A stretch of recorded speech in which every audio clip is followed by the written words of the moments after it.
Dalam nama Bapa dan Putra dan Roh Kudus. Amin. Tuhan beserta kita, sekarang dan selama-lamanya. Inilah Injil suci menurut Markus. Dimuliakanlah Tuhan. Markus bab 12 ayat 38 sampai 44. Dalam pengajarannya, Yesus berkata, "Hati-hatilah terhadap ahli-ahli Taurat yang suka berjalan-jalan memakai jubah panjang dan suka menerima penghormatan di pasar, yang suka duduk di tempat terdepan di rumah ibadat dan di tempat terhormat dalam perjamuan, yang menelan rumah janda-janda, sedang mereka mengelabui mata orang dengan doa yang panjang-panjang. Mereka ini pasti akan menerima hukuman yang lebih berat." Pada suatu kali, Yesus duduk menghadap peti persembahan dan memperhatikan bagaimana orang banyak memasukkan uang ke dalam peti itu. Banyak orang kaya memberi jumlah yang besar. Lalu datanglah seorang janda yang miskin, dan ia memasukkan 2 peser, yaitu 1 duit. Maka dipanggilnya murid-muridnya dan berkata kepada mereka, "Aku berkata kepadamu, sesungguhnya janda miskin ini memberi lebih banyak daripada semua orang yang memasukkan uang ke dalam peti persembahan.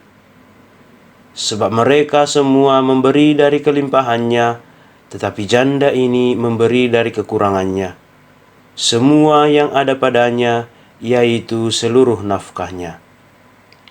Demikianlah sabda Tuhan. Terpujilah Kristus.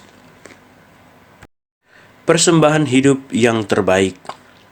Saudara-saudari yang terkasih, sungguh kontras gambaran 2 figur dalam bacaan Injil hari ini.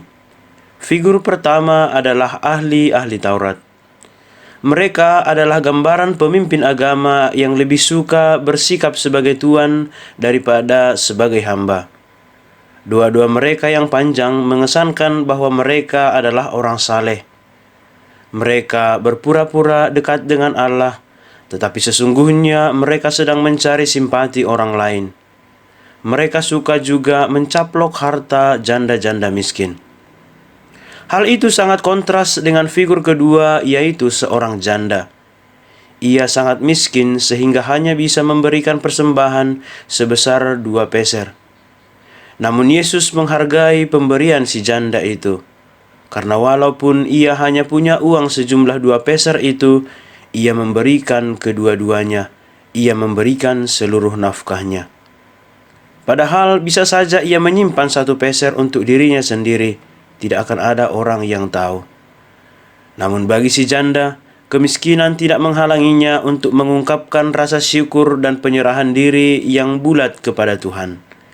Iman dan cintanya kepada Tuhan utuh dan penuh.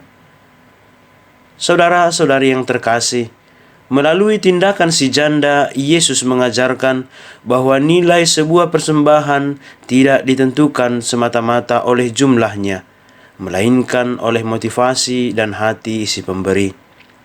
Inilah yang membuat persembahan si janda menjadi sangat bernilai. Ia melepaskan diri dari segala miliknya dan melupakan semua kebutuhannya untuk menyatakan bahwa ia dan semua miliknya adalah kepunyaan Tuhan. Ia menggantungkan seluruh hidupnya kepada Tuhan. Melalui kisah ini, Yesus menentang anggapan bahwa memberi persembahan dalam jumlah banyak bisa dilakukan bila kita memiliki banyak uang. Si janda mematahkan ungkapan itu. Ia hanya mempersembahkan sedikit uang, tetapi bagi Yesus, ia mempersembahkan lebih banyak daripada semua orang kaya itu. Saudara-saudari yang terkasih, memberi persembahan merupakan kesempatan yang hanya ada selama kita hidup. Maka marilah kita memberi persembahan yang terbaik kepada Yesus, memberi persembahan yang terbaik kepada Allah dengan melayaninya dan melayani sesama. Yesus sudah mempersembahkan seluruh hidupnya, bahkan nyawanya sendiri demi kebaikan kita. Kita pun sudah sepantasnya melayani Tuhan dan mempersembahkan hidup kita demi kemuliaan-Nya. Iya, Tuhan Yesus, bantulah kami dalam tugas pelayanan kami, semoga kami hidup menurut teladan-Mu. Amin.